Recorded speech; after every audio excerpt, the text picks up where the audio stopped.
ఓం నమో వీర బ్రహ్మణే. జై వీర బ్రహ్మ జై గోవిందమాంబ జై. జై వీర బ్రహ్మ జై అచలానంద స్వామి జై. నా పేరు ఈశ్వరరెడ్డి, బ్రహ్మంగారి మఠం.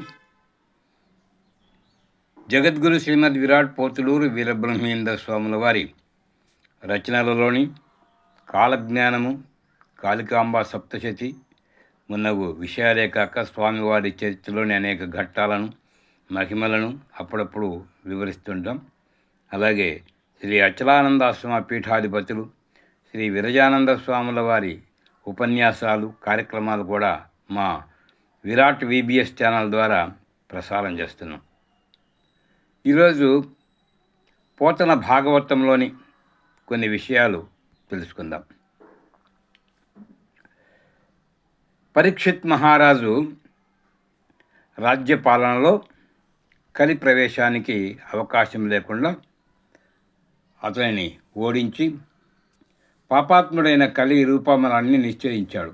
అప్పుడు తనను సంహరించడానికి ఉద్యుక్తుడైనటువంటి మహారాజును చూసి ఆ కలిపురుషుడు ఇలా అంటున్నాడు: రూపాలా, భయంతో నా దేహమంతా ఉనికిపోతూ ఉంది నీ ఖడ్గం యొక్క శక్తిని చూస్తూనే. కాకపోతే నేను ప్రస్తుతం ఇప్పుడు ఎక్కడికి వెళ్ళాలి, ఎక్కడ ఉండాలి, నా నివాసం ఏమిటి అని చాలా బాధపడుతూ ఆ కలిపురుషుడు పరీక్షిత్ మహారాజును అడిగాడట.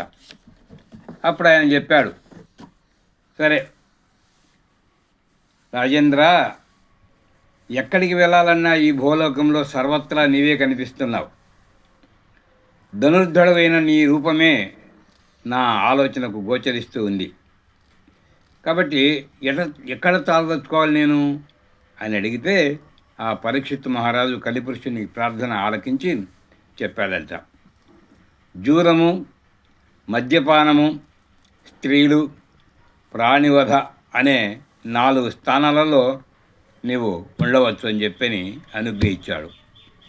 అంతేకాకుండా సువర్ణం అనే 5వ స్థానాన్ని కూడా అనుగ్రహించాడట.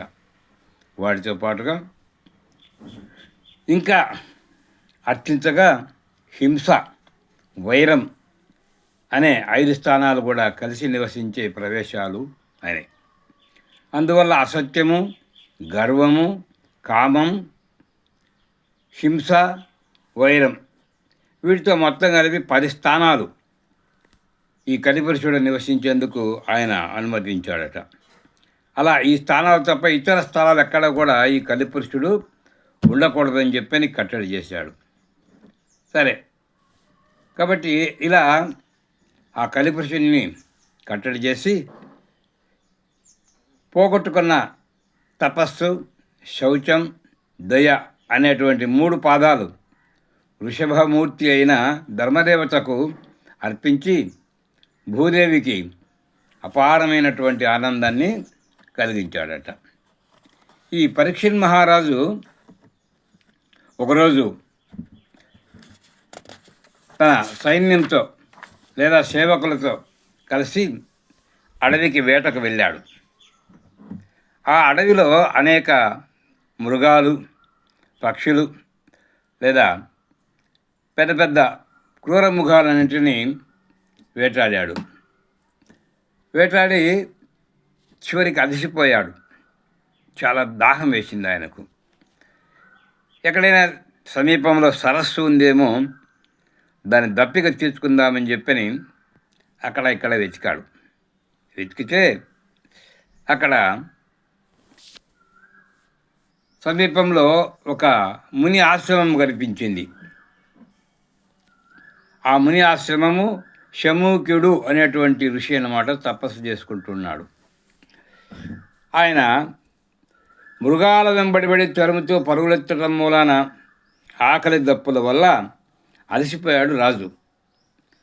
పరిశ్రాంతుడై ఆ భూకాంతుడు చల్లని జలాశయం కోసం వెతికాడన్నాం కదా, అక్కడ వెతుకుతూ ఈ శమీకముని ఆశ్రమాన్ని చేరుకున్నాడు.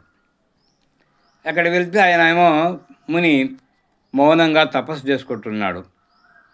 ఆయన నిమీలిత నేత్రాలతో ప్రశాంతంగా కూర్చొని తపస్సు చేసేటువంటి తపస్సుని చూశాడు.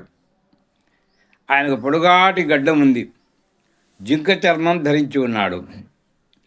పంచేంద్రియాలన్నిటిని కూడా నిరోధించి మనస్సును, బుద్ధిని, జాగ్రత్త, స్వప్న, సుషుప్తి అనేటువంటి 3 అవస్థలను అతిక్రమించి 4వదైన సమాధి అవస్థలో ఉన్నాడట ఏకాగ్ర చిత్తుడై శమీకముని.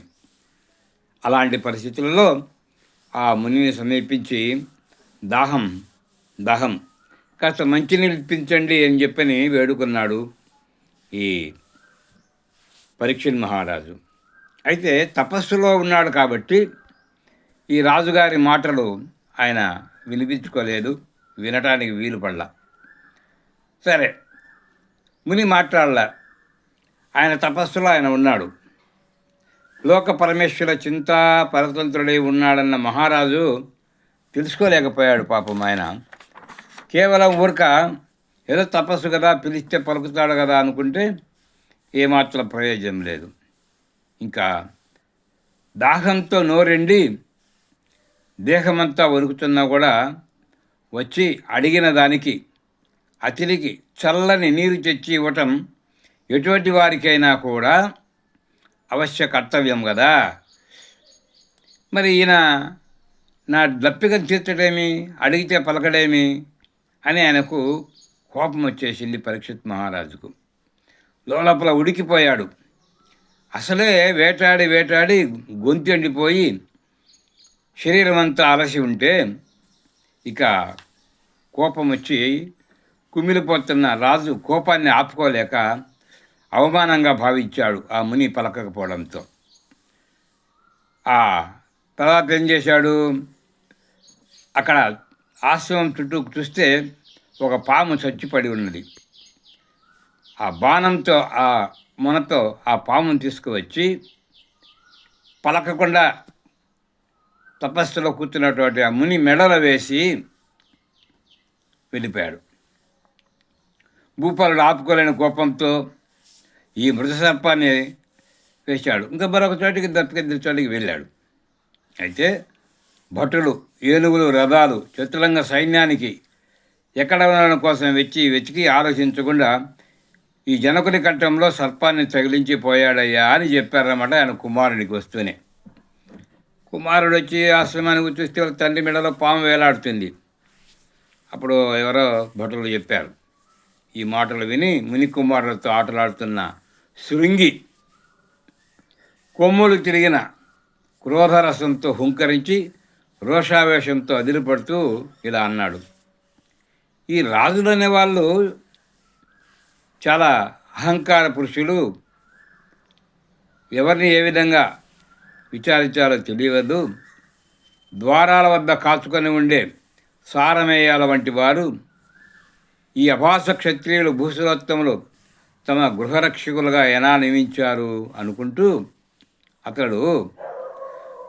అతడు తన్ను దూషణమూలాశ్రమవాసులు గాని వైరులను కూడడు, కందమూలములు గూడు చూదించు సమాధి నిష్ఠుడై వీడడులోని చూడ్కులను విష్ణుని దక్క పరప్రపంచముంజూడడు మద్గురుండు పని చుట్టగనేటికి రసవానికి అని పోతన ఒక పద్యంలో వివరించాడు.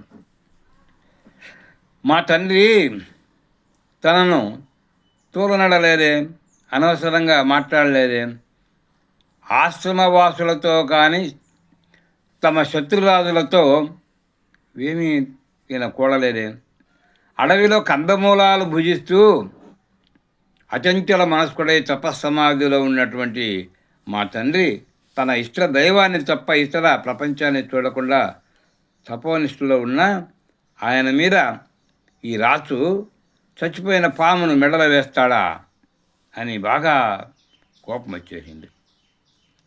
మేము ఆ రాజు దగ్గరికి ఏమన్నా దానాలు అడగడానికి పోయామా, బంగారు అడిగామా, నిధులు నిక్షేపాలు అడిగామా? ఆశీర్వాదాలని మోసం చేసి ధనం గుంజుకోమే. కాబట్టి ఈ ప్రపంచాన్ని పరిపాలించే ప్రభువులే ఇలా పంచపక్ష పరమాన్నాలు కడుపు నిండా తిని వాటిని జీర్ణించుకోలేక, విలువలు తెలుసుకోలేక ఇలా ప్రవర్తించటము, అడవులలోకి వచ్చి మునులను అవమానపరచటము, తగదు కదా అని అప్పుడు ఒక శాపం ఇస్తాడనమాట ఆయనకి. ఓడక వింటి కోపున మృతోరగమన్గుని వచ్చి మారు మాటాడక యున్న మజ్జనకు సంసతలంబున బెట్టి దుర్మద క్రీడ జరించురాజు హరకేశవులడ్డిననైన చచ్చు పో ఏడవనాడు తక్షక పనీంద్ర విషానలహేతి సంహతిన్. ఇంకా కోపం తట్టుకోలేకపోయినాడు. తన తండ్రిని అవమానించినాడు ఎవడో, వాడికి ఏం కావాలి? 7 రోజుల లోపల తక్షకుడు అనేటువంటి పాము చేతిలో కరవబడి చస్తాడు. హరిహరాదులు అడ్డం వచ్చినా కూడా నా శాపానికి తిరుగులేదు అని చెప్పని అనుకుంటాడు. పరీక్షితుడు భయంకరంగా సమీపమించి మహాకుమారుడైన శృంగి ఆశ్రమానికి ఆదరించి ధ్యానముద్రలో ఉన్న తండ్రిని దర్శించాడు. ఆయన మెడలో ఇంకా ఆ సర్పం వేలాడుతున్నది. అది అక్కడి నుంచి తీసేసి వెళ్ళిపోయాడు. అయితే ఈ విషయమంతా కూడా వాళ్ళ తండ్రి ధ్యానముద్రలోంచి బయటకు వచ్చిన తర్వాత తెలుసుకున్నాడు. ఇక మనం ఎవరికి కీడు చేసేవాళ్ళం కాదే, సకల లోకాలను సమానంగా ఆదరిస్తామే, నువ్వు ఎందుకు ఇలా ఆక్రందిస్తున్నావు అని ఈ కాలసర్పాన్ని నా కంఠానికి ఎవరు చుట్టారు అని ఆ శమీకముని తపస్సు నుండి లేచి తన కుమారుణ్ణి అడిగాడట. అప్పుడు శృంగి ఒక రాజు వచ్చి ఆ పామును వేయటం, ఆ రాజును తను శపించటం అన్నీ తండ్రికి వివరించాడట. వివరిస్తే ఆ శమీకముని తన దివ్య దృష్టితో చూశాడు ఏం జరిగిందని. ఓహో, పరీక్షిత్ మహారాజు గారు వేటకు వచ్చి తనకు దప్పిక అవుతుండగా ఆశ్రమానికి వచ్చి నీళ్ళు అడిగాడు. నేను పలకకపోయేటప్పటికీ ఈ పని చేశాడా? సరే, అయినా దాన్ని చూసి ఓర్చుకోలేకుండా తన కుమారుడు శాపం పెట్టాడా? ఓహో నాయనా, ఇంతటి కోపమైన కఠోరమైన శాపం పెట్టడానికి అంతటి మహాపరాధము ఆ మహారాజు ఏం చేశాడు? తక్షక విషాగ్నికి జ్వాలలు పాలకమ్మని ఆ ధరణీపాలుని అయ్యయ్యో ఎందుకు చెప్పించావయ్యా అని చెప్పని బాధపడుతున్నాడు శమీకముని. ఈ పరీక్షిత్ మహారాజు తల్లి గర్భంలో ఉన్నప్పుడే దగ్ధమైనాడు వేడి బాణాలకు. శ్రీకృష్ణుని కటాక్షం వల్ల బ్రతికి బయటపడ్డాడు. ఇప్పుడు పెరిగి పెద్దవాడై పరాక్రమవంతుడై ప్రజలను పాలిస్తున్నాడు. అటువంటి మంచి రాజును నువ్వు శపించవచ్చా అన్నాడు. సరే, పాపంబు నీచేత ప్రాప్యించే మనకింక రాజు నశించిన రాజ్యమందు బలవంతుడగువాడు బలహీనునకు తారహయ సువర్ణాదులనపహరించు చారచోరులు సంచరింతురు ప్రజకన్యోన్య కలహంబులతిశయిల్లు వైరికంబయ్యన్న వర్ణాశ్రమ చారధర్మమించుకలేక తప్పిపోవు సంత మీద లోకులర్ధ కామంబుల తగిలి సంచరింప ధరణి నెల్ల వర్ణ సంకరములు వచ్చును అర్కట సారమేయ కులము మేరబుత్త. అబ్బాయి, నువ్వు శాపం పెట్టావు ఆ రాజుకు. సరే, రాజు చనిపోతే ఆ పాపము మనకు ప్రాప్తిస్తుంది. రాజు మరణిస్తే రాజ్యంలో అరాచకం ప్రబలుతుంది నాయన. బలం కలవాడు బలం లేని వాడి మీద పడి వాడి సర్వస్వం దోచుకుంటాడు. మరి దొంగలు వీళ్ళందరూ కూడా నిరాఘాటంగా ప్రజలను బాధిస్తారు. ప్రజలలో పరస్పర కలహాలు పెరిగిపోతాయి. వైదిక ధర్మాలు వర్ణాశ్రమ ధర్మాలన్నీ కూడా నశిస్తాయి. ధర్మం నశించిపోగా లోకులు అర్ధకామాల వెంట పడతారు. రాజ్యమంతటా వానర సారమేయాల్లోలాగా వర్ణ సంకరం వ్యాప్తిస్తుంది అని చెప్పి ఆయనకు, ఓ పరమేశ్వర, కృష్ణ వాసుదేవ, నా పిల్లవాడు తెలిసి తెలియక భూపాలుడైన పరీక్షకు శాపం పెట్టి పాపం కట్టుకున్నాడు, ఈ దోషాన్ని తొలగించు తండ్రి అని చెప్పని వేడుకున్నాడట. సజ్జనులు ఇతరులు చేసిన ఉపకారానికి పొంగిపోరు, అపకారానికి కృంగిపోరు. మహాత్ముల ఆత్మలను సుఖదుఖాలు ఆవహించవు కదా. అలా ఆయన శమీక మహాముని కుమారుడు చేసిన తిరుగులేని శాపరూపమైన పాపానికి సంతాపం చెందాడంట శమీకముని. వెంటనే తన శిష్యుడైన ఒక మునిపుత్రుని పిలిచి ఈ వృత్తాంతమంతా రాజుకు చెప్పిరమ్మని పంపించాడు. అభిమన్యుపుత్రుడైన పరీక్షిత్తుడు ముని వల్ల శమీక కుమారుని శాప వృత్తాంతం విన్నాడు.